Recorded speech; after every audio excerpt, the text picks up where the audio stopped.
Dear student, आज हम बात करेंगे ऑक्सिलरी वर्ब की। और ऑक्सिलरी वर्ब जितना देखने में बहुत छोटा सा पार्ट लगता है और ये उतना ही इम्पॉर्टेंट है, बिकॉज ऑक्सिलरी वर्ब का यूज करके आप हजारों सेंटेंस बना सकते हैं और आप डेली लाइफ में बहुत सारे सेंटेंस बोल सकते हैं। बिकॉज हमारा सिर्फ और सिर्फ ग्रामर पे डिस्कशन करने का नहीं है, just we will discuss about English speaking. Because आज के समय में it is very very essential. और ये ऐसा नहीं है कि एक पर्टिकुलर पर्सन के लिए ज़रूरी है। अगर आप 6th-7th स्टैंडर्ड में भी हैं then it will be very useful for you. अगर आप इंग्लिश में बात करना स्टार्ट कर देते हैं तो आप किसी भी पर्टिकुलर कंपनी में हैं, आप कहीं पर भी इंटरव्यू के लिए जा रहे हैं, then definitely you have to face जो भी इंटरव्यूअर है वो आपको इंग्लिश में ही कुछ ना कुछ क्वेश्चन जरूर पुट अप करेगा। If you are able to understand whatever he और शी इज सेइंग या वट एवर ही इज और she is asking, definitely you can give the answer. But sometimes हम समझ लेते हैं but we are not able to give the proper answer. तो ये चीजें कब होती हैं? Just we are not thinking. हमको क्या करना है? Always just we have to think in English और हिंदी को हमें साइड करना है। ये चीजें आपकी हेल्प करेंगी। इस वीडियो में हम बात करेंगे ऑक्सिलरी वर्ब की। और ऑक्सिलरी वर्ब को हम पहले ऑलरेडी डिस्कस कर चुके हैं कि इसको लाइटली नहीं लेना है, बहुत ही इंपॉर्टेंट पार्ट है ऑक्सिलरी वर्ब का, याद रखनी है। ऑक्सिलरी वर्ब पे जैसा आप देख रहे हैं इस पार्ट से 3 यहां पर वर्ब हमने ली है, इज आर एम। तो इज आर एम में सिर्फ और सिर्फ आज इस वीडियो में हम बात करेंगे एम का।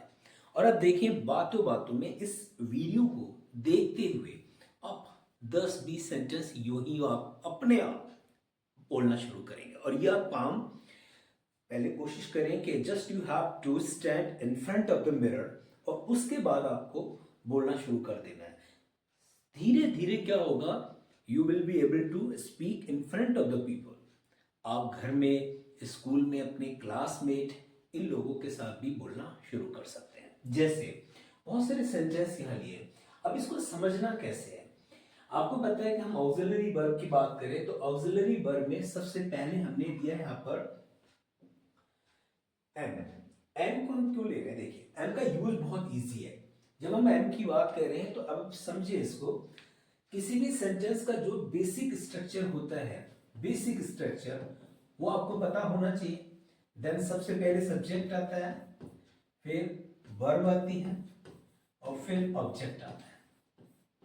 अब जो सबसे ज्यादा आगे का जो इंपॉर्टेंट पार्ट है, खेल जिसको कहते हैं, खेल सिंपल इस वर्ब का और सब्जेक्ट का ज्यादा रहता है। यानी जो वर्ब आएगी वो सब्जेक्ट के अकॉर्डिंग आएगी। जैसे अगर मैं कहूं कि आई, तो आई के साथ आप आर नहीं लगा सकते, इज नहीं लगा सकते। इसका मतलब है कि आई के साथ ऑलवेज एम आएगा ऑक्सिलरी वर्ब में। अब इसको हम हिंदी में समझते हैं। मैं हूं यानी कि I am, I am, I am a doctor, I am a teacher, I am a student, I am a musician, I am a singer। तो इस तरीके से आप हजारों सेंटेंस फ्रेम कर सकते हैं अपने आप से, आपको कहीं जाने की जरूरत नहीं। जैसे यहां पर हम देख रहे हैं, I am a doctor, I am Sanjay, I am polite, I am fine, I am a teacher, I am very happy with you। ये आपके पॉजिटिव सेंटेंस होते हैं जिनको हम सिंपल एक वर्ड यूज और करते हैं, अफर्मेटिव। उसके बाद इन्हीं को अगर हम निगेटिव में कन्वर्ट करें, अच्छा इसमें एक चीज है, जैसे आई आपका क्या है? सब्जेक्ट, एम आपका क्या है? वर्ब, और ये आर डॉक्टर, ये आपका क्या है? ऑब्जेक्ट। इसी तरीके से जब हम निगेटिव में जाते हैं तो नेगेटिव में क्या होता है? जो हमारी वर्ब होती हैं, इट में भी कोई भी हेल्पिंग वर्ब हो, तो हेल्पिंग वर्ब के बाद आपका नॉट का यूज होता है। ये आप देख रहे हैं ना, यहाँ पर ये ऑक्सिलरी वर्ब जो है वो मेन वर्ब का काम कर रही है, कभी कभी ये हेल्पिंग वर्ब का काम भी करती है। तो इसको समझना है कि जो भी मेन और हेल्पिंग वर्ब है उसके बाद जस्ट नॉट आना है। तो I am not, I am not, I am not. जब इसको हम शॉर्ट में पढ़ेंगे स्पोकिंग में specially, I am not, I am not, I am not a doctor, I am not Sanjay, I am not polite, I'm not fine, I'm not a teacher, I'm not very happy with you। तो इस तरीके से आपको try करना है। और बहुत सारे सेंटेंस करना कि आसान तरीका मैं आपको बता देता हूं। यहां पर आपको नाउन लिखनी है। नाउन कैसे लिखेंगे? जैसे आपने लिखा इंजीनियर, ठीक है, आपने लिख दिया एडवोकेट, आपने लिख दिया सिंगर, आपने लिखा यहां पर केमिस्ट। जितने नाम आप सोच सकते हैं आपको सोचना है। अब यहां पर कम से कम 30-40 है ना नाउन की लिस्ट बनाएं और उसके बाद रिपीट करें। जैसे I am an engineer, I am an advocate, I am a singer, I am a chemist. इस तरीके से आप सेंटेंस बना सकते हैं। नेगेटिव बनाएंगे तो इसी को बहुत आसानी से नेगेटिव बना सकते हैं। I am not an engineer, I'm not an advocate, I'm not a singer, I'm not a chemist। तो नेगेटिव भी बन सकता है। इसमें एक चीज और समझ लेते हैं। यहां पर अगर हम इसको इंटेरोगेटिव में बनाए, इंटेरोगेटिव मीन्स जब हम किसी से क्वेश्चन पूछ रहे होते हैं ना, क्वेश्चन पुट करते हैं, जैसे क्या तुम डॉक्टर हो, है ना, क्या तुम डॉक्टर हो, तो इसका ट्रांसलेट क्या होगा? नहीं, हम बात करें एम की तो इसी को, अच्छा ठीक है, इसी को इंट्रोगेटिव बनाएंगे। तो सबसे पहले जब हम इसको अगर हम इंट्रोगेटिव बनाएंगे तो सबसे पहले यहाँ समझना क्या है, चेंज कर देते हैं, कलर डिफाइन करते हैं इसको थोड़ा।